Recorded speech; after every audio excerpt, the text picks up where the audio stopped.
Fala pessoal, professor Marques Cruz com vocês aqui em mais um vídeo no canal Marques Edu e hoje eu quero falar com vocês sobre qual o método mais eficaz de estudo e vamos falar um pouquinho aqui sobre estudo de legislação, tá? Então, de acordo com várias pesquisas científicas, só para deixar bem claro, existem várias pesquisas científicas ao redor disso, pessoas, o melhor é esse, o melhor é aquele, tá? Então, vai existir um melhor para você, o que funciona melhor de acordo com o seu tempo, de acordo com a sua capacidade intelectual, de acordo com o tanto que você exercitou para executar aquele método, tá? Então, de acordo com pesquisas científicas, o método de estudo mais eficaz é o teste prático, ou seja, não é a forma que você estuda a leitura, é destacando, é ciclo de revisões, não, é o teste prático, é você ler e ir para a prática. Mas entenda como seria uma aplicação prática do estudo de uma legislação, seria através da resolução de exercícios. Ou seja, quando você faz um exercício, você está simulando aquilo que você leu de forma mais prática. Ou seja, apesar de não ser a prática de fato, né, a gente tem uma aproximação maior daquilo que é a prática. E a prática é o que vai fazer você lembrar. Porque para você poder lembrar, tem que acontecer algo de diferente que chame a atenção, que faça com que o seu cérebro entenda que aquilo é necessário ser memorizado. Tá? Então, o método, que é o método prático, consiste em fazer simulados, exercícios sobre o conteúdo estudado. Então, por isso que é muito importante que você tenha um planejamento de estudos. Como assim? Quando você faz um teste prático, você está forçando o seu cérebro para lembrar das informações e aplicar o conhecimento, certo? Mas como que você vai testar? Qual a questão que você vai aplicar?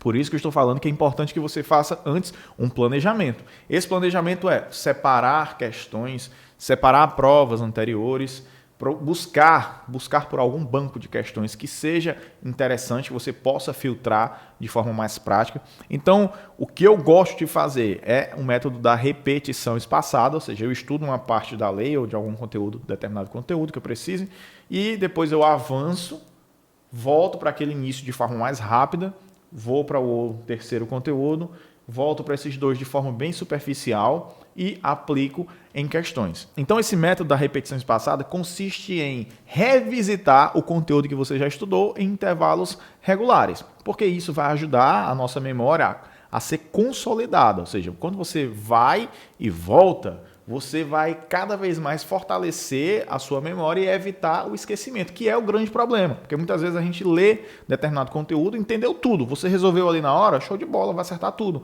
Mas daqui a 3 dias, será que você consegue lembrar? Daqui a uma semana, daqui a um mês? Porque você tem que lembrar que quando você está fazendo uma prova de concurso, geralmente a parte de legislação, falando sobre isso aqui, que é o tópico que a gente está comentando, cai muita lei, muita lei. Então você não tem como ler todas as leis todos os dias. Então você tem que bolar uma técnica e detalhe também, não adianta você ler uma lei e passar 3 meses sem pegar nela, porque quando a prova chegar daqui a 4 meses, você já esqueceu muita coisa, muitos detalhes, você não vai lembrar. Então, o método da repetição espaçada, ele é sensacional por isso, o que exige tempo para que você possa ir e voltar. O estudo pós-edital complica muito essa técnica, que essa técnica é importantíssima. Tá? Outra coisa que eu gosto bastante é de fazer mapas mentais.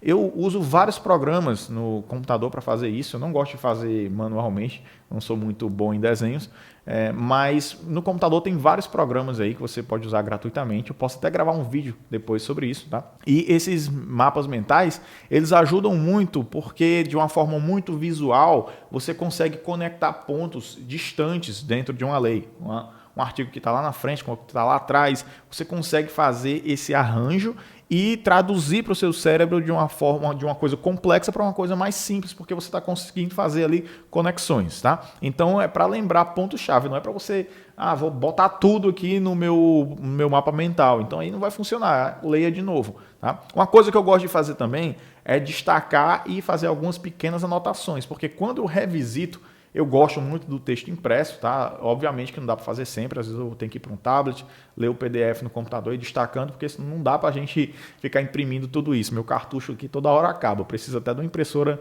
a laser, um toner para poder imprimir mais à vontade, porque eu preciso disso, é a forma com que eu aprendo de forma mais eficaz, escrevendo, riscando o texto no papel mesmo, físico. Como eu falei, isso é muito complicado a gente fazer quando a gente tem um grande volume de material para poder ler, tá? Então, mapa mental é uma outra coisa que eu adoro e que eu recomendo demais a vocês, que vocês vejam por causa da forma de conexão que você consegue fazer entre diversos conteúdos.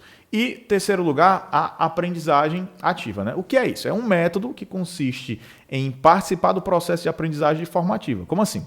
Você pode fazer isso através de perguntas, explicando o conteúdo para outra pessoa, resolvendo problemas. Então, essa parte da aprendizagem ativa, o que eu gosto mais de fazer. É por isso que eu tenho um canal no YouTube aqui. Eu estudo e explico. Quando eu explico, eu vou me assistir novamente editando. Sou eu que edito todos os vídeos que eu gravo aqui.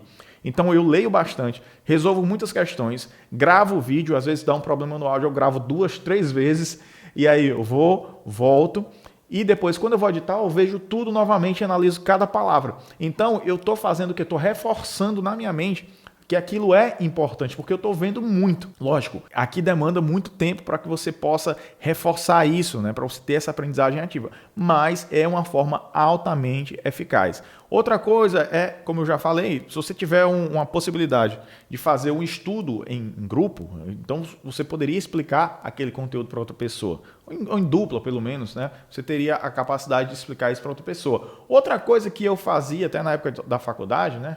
Apesar de eu não estar estudando em grupo, eu me gravava.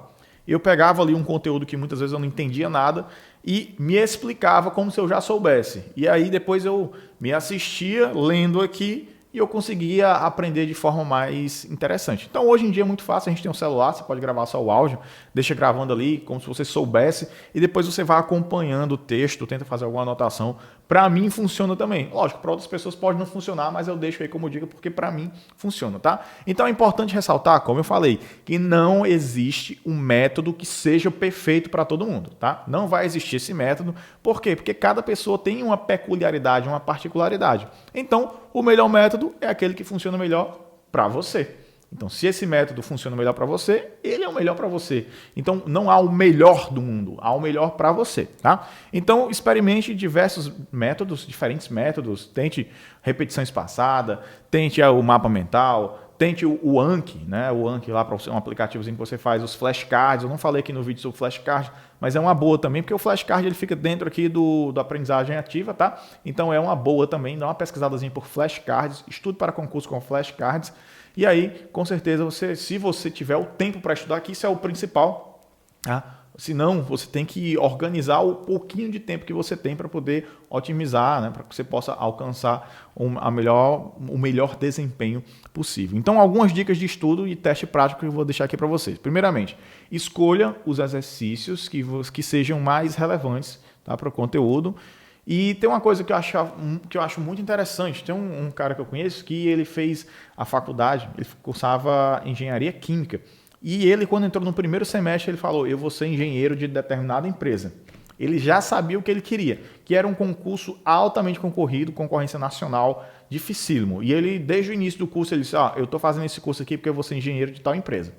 E ele separou todas as provas por conteúdo. Ele fez um filtro lá, obviamente, deu um trabalho absurdo, mas no primeiro semestre dele ele já tinha todas as provas separadas por conteúdo. Tá? Isso aqui é para você que está entrando na faculdade agora e já tem uma coisa assim em mente. Tá? Então ele fez isso e ele, quando ele cursava cada disciplina, ele já fazia os resumos específicos para o estudo dele do concurso. Então ele usou a faculdade como um cursinho para fazer a prova do concurso dele. Então ele já fez tudo direcionado para aquilo que ele queria. Quando ele estava lá pelo 8º semestre da engenharia química, ele já passou em um dos primeiros num concurso nacional para engenheiro, um concurso altamente concorrido. Então, se você tem um foco e você já sabe aquilo exatamente que você quer, eu quero passar no concurso, qual concurso? Se você tiver como fazer isso, separar exercícios, separar materiais, por mais que você não saiba especificamente, mas se você tem pelo menos uma noção, tenta fazer isso, tá? Porque é muito eficaz. Lógico, isso não funciona para todo mundo, não é todo mundo que já tem essa visão desde o primeiro semestre do curso, né? De já separar e tentar vendo ali daquele conteúdo que você está vendo, o que é que cai, tá? Não é todo mundo. Não se limite aos exercícios de múltipla escolha. Por quê? Porque é importante você também fazer questões abertas para você pensar. Quando a gente faz só exercício de múltipla escolha, a gente está treinando só exercício de múltipla escolha. Quando você pegar uma prova subjetiva que você tem que escrever, aí o negócio pega. Tá? Então é muito importante que você procure também fazer uma ou outra questão de forma subjetiva, escrever, porque quando você vai escrevendo, você vai desenvolvendo novas conexões no seu cérebro para que você possa fixar de forma mais profunda aquilo, exercitar novas formas de pensar, tá? E por último, revise os seus erros, tá? Quando você comete um erro, vá lá, corrija e deixe de forma muito clara que aquilo ali foi um erro. Eu acho bem interessante que quando eu erro uma coisa, especialmente quando eu erro numa prova, né? Fiz uma prova de um concurso e errei determinada questão. Depois, quando eu vejo aquilo ali, eu digo, meu Deus, não acredito que eu errei isso. Quando eu aprendo, ele fica num local aqui, na minha memória, fica alocado num espaço especial, que eu nunca mais erro aquilo. Então, parece que o erro, ele causa isso na gente, né? De você memorizar de uma forma mais profunda, porque aquilo você viu que é um ponto fraco seu, né? Então é importante identificar o erro e a causa dele para que você não erre novamente aquele mesmo ponto, tá? Então, gente, resumindo tudo isso aqui, a gente sabe que para poder ser aprovado no concurso, a gente vai precisar de tempo, a gente vai precisar de muita dedicação e esforço. Se você fizer tudo isso, você vai ser capaz de ter a sua aprovação, encontrar o melhor método de estudo para você, que lhe renda os melhores resultados possíveis dentro das suas condições. Se você se organizar direitinho, dentro do tempo que você tem, obviamente, cada pessoa tem um tempo diferente e vai alcançar em um tempo diferente. Então, se organize, tenta de alguma forma criar esse material. Se não tiver como criar, vá só acompanhando os canais no YouTube, tem o meu canal, tem inúmeros outros canais que você inclusive pode se identificar mais, né? Às vezes você assistiu aqui no meu canal, não gosto muito da forma com que ele explica, pode ir para outro, não tem problema, que é democrático, né? Se você não gostou de um vídeo, é só pular, vai pro próximo e encontra aquele que você se identifica mais, tá bom? Espero que tenha curtido de verdade, deixa o seu like, não esqueça de se inscrever no canal, clicar no sininho para ficar antenado sobre todas as novidades e me seguir lá no @marquescruz para mais informações e mais novidades. Tchau, tchau, valeu!